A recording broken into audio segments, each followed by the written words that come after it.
নমস্কার বন্ধুরা, কেমন আছেন আপনারা? আশা করি সবাই খুব ভালো আছেন। Welcome back to the new blog. আজকে চলে এলাম আপনাদের সাথে একটি জার্নি শেয়ার করতে। হ্যাঁ, ঠিকই শুনেছেন, জার্নি। কলেজ শেষ হওয়ার পরে ঘরে কিছুতেই মন টিকছে না। কি করব, তাই ঠিক হলো সুন্দরবন যাব। আপনাদের সবার কাছে একটি অনুরোধ, ভিডিওটি সম্পূর্ণ শেষ অবধি দেখবেন এবং শেষে সবার জন্য থাকছে একটি সারপ্রাইজ। আশা করি আপনারা সবাই ভিডিওটি উপভোগ করবেন। চলুন তবে আর দেরি নয়, এবার বেরিয়ে পড়া যাক সুন্দরবনের উদ্দেশ্যে। প্রথমে কিছু ট্রাভেল এজেন্সির সাথে কথা বলা হলো। তো অন অ্যান অ্যাভারেজ প্রত্যেকের রেট একটু 19-20 ছিল। আমরা লোকনাথ ট্রাভেল এজেন্সির সাথে যোগাযোগ করি। সেখানে তারা মাথাপিছু 3,000 টাকা করে ধার্য করে 2 রাত্রি 3 দিনের জন্য। এখানে বলে রাখা ভালো, এটি পেড প্রমোশন নয়। এবার বলবো কিভাবে পৌঁছালাম। সকাল সকাল পৌঁছে গেলাম শিয়ালদা স্টেশনে। সেখান থেকে দক্ষিণ শাখায় পৌঁছালাম। 7টা নাগাদ একটি ক্যানিং লোকাল শিয়ালদা থেকে ছেড়ে যায়। আমাদেরকে ইনস্ট্রাকশন দেওয়া হয়েছিল সেই ট্রেনটি ধরার। আমরা ট্রেন ধরে পৌঁছে গেলাম ক্যানিংয়ে। ক্যানিংয়ে নামার পরে আমাদেরকে বলা হয়েছিল যে স্টেশনের লাস্টের দিকে ট্রাভেল এজেন্সির কেউ না কেউ থাকবে এবং ওনারা গাড়ি করে ওনাদের নির্দিষ্ট লঞ্চ ঘাটে নিয়ে গিয়ে লঞ্চে তোলেন। লঞ্চে পৌঁছেই সাথে সাথেই আমাদেরকে দেওয়া হলো সকালে ব্রেকফাস্ট।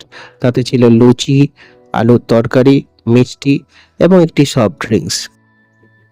ব্রেকফাস্ট কমপ্লিট হওয়ার পরে ঠিক 10:30 নাগাদ একে একে লঞ্চগুলো ছাড়তে শুরু করলো। যথারীতি আমাদের লঞ্চটিও ছেড়ে দিল। তারপরে শুরু হলো নদীপথে যাত্রা। চারিধার দিয়ে ঘন বন জঙ্গল, একপাশে বসতি আর মাঝখান দিয়ে নদী। নদীর মাঝখান দিয়ে ধীরে ধীরে আমাদের লঞ্চ এগিয়ে যাচ্ছে। নদীর চারিদিকে দেখছি আর মনে মনে খুঁজছি ওই বুঝি বাঘকে আমি দেখব। অনেকক্ষণ ধরে খোঁজাখুঁজি করছি, কিন্তু না কোনো বাঘের দেখা পেলাম, না কোনো বন্য প্রাণীর দেখা পেলাম। আসলে সুন্দরবন বলতেই প্রথমে বাঘের কথাই মনে আসে, কিন্তু বাঘের দেখা তো এখনো পেলাম না, তাই মনটা হলো খারাপ। তবে আশেপাশে দেখুন, সার সার দিয়ে গাছগুলো দাঁড়িয়ে আছে আর প্রত্যেকটি গাছ থেকে ঠেসমূলগুলো বাইরের দিকে বেরিয়ে আছে। এই দৃশ্যটা যেন অপরূপ, দেখে মন প্রাণ সব জুড়িয়ে গেল। আর মাঝে মাঝে অজানা অচেনা পাখির ডাক শোনা যাচ্ছিল। এই এতটা রাস্তা এসে গেলাম, এখনো কোনো মানুষের কিন্তু দেখা আমি পাইনি। অনেকক্ষণের অপেক্ষার অবশেষে অবসান হলো। দেখা পেলাম এক জেলে বন্ধুর। দেখছি সে নদীর ধার দিয়ে ধীরে ধীরে সামনের দিকে এগিয়ে যাচ্ছে আর জাল টানছে। কৌতূহলবশত তাকে জিজ্ঞাসা করলাম, মাছ কেমন হচ্ছে? উত্তরে সে জানায়, আজ তেমন মাছ পায়নি। তার মুখের এক্সপ্রেশনটা বিষণ্ণতায় ভরে গিয়েছিল। সত্যি, আমরা শহরে থাকি, খুব সহজেই সমস্ত জিনিস আমরা পেয়ে যাই অর্থের বিনিময়ে, কিন্তু এনাদের জীবনটা দেখুন। নদীতে গিয়ে মাছ ধরে আনা, বন থেকে ফল মধু এগুলো সংগ্রহ করা, আর নিজেদের জীবনটা আটকে রয়েছে এই ছোট্ট একটা চরের মতন জায়গায়, যেখানে চারিদিকে শুধু জল আর জল, আর রয়েছে বাঘের ভয়। এই জেলে বন্ধুটিকে বিদায় দিয়ে আমরা এগিয়ে চললাম আমাদের গন্তব্যের দিকে। নদীর মাঝখান দিয়ে নৌকা ধীরে ধীরে বয়ে চলেছে, আর যত সামনের দিকে এগোচ্ছি শুধু বন, জঙ্গল আর নদীর ঢেউ। বুঝতে পারছি না আমরা কোন নদীতে আছি, কোথায় আছি। ফোনের নেটওয়ার্কটাও তেমন কাজ করছে না। মনে মনে একটু ভয় হচ্ছিল ঠিকই, তবে মনে ভয় লাগলেও এখানকার বিষণ্ণতায় একটা আলাদাই ভালো লাগা ছিল। ওই দেখুন, জঙ্গলের পাশ দিয়ে নেট দিয়ে ঘেরা। এই নেটগুলি কেন দেয়া হয়েছে বলুন তো? যাতে বাঘ জঙ্গল থেকে লোকালয়ে না ঢুকে পড়তে পারে। জঙ্গল দেখতে দেখতে খিদেটা কিন্তু বেশ পেয়েছিল। অপেক্ষা করছিলাম কখন লাঞ্চের জন্য ডাক আসবে। আর এই দেখুন, ভাবলাম ডাকও চলে আসলো। চলুন লাঞ্চটা তবে সেরে নিই।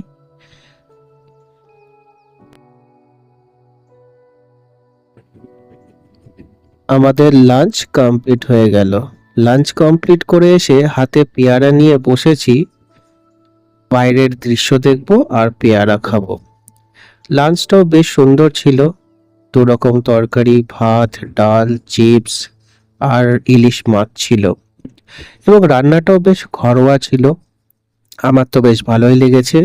ও, একটা জিনিস তো বলতেই ভুলে গেছি, সাথে কিন্তু চিংড়ি মাছের মালাইকারিও ছিল, যেটা বেশ টেস্টি বানিয়েছিল। তবে লাঞ্চ করার মুহূর্তের ভিডিও আমি ইচ্ছে করেই বানাইনি। ওখানে অনেকেই খেতে বসেছিলেন।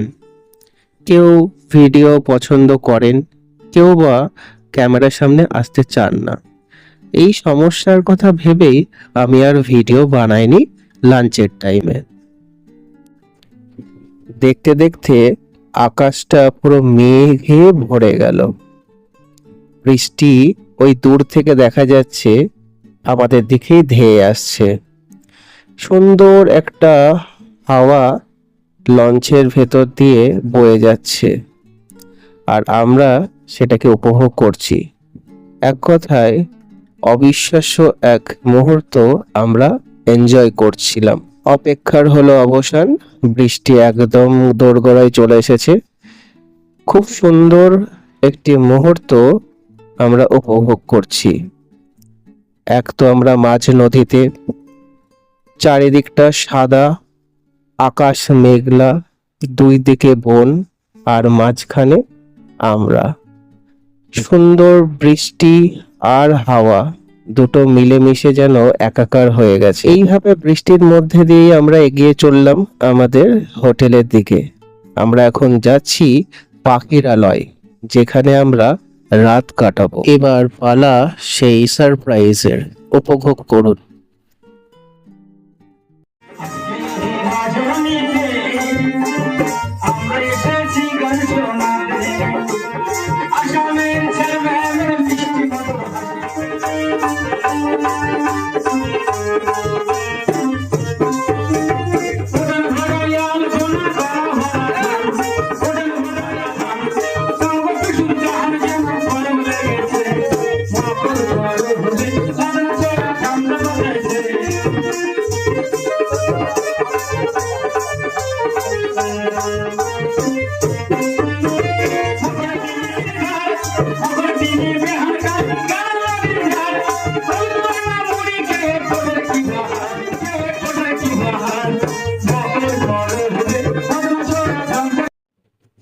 আমরা যে হোটেলে ছিলাম সেখানে সন্ধেবেলা একটি অনুষ্ঠানের ব্যবস্থা করা হয়েছিল।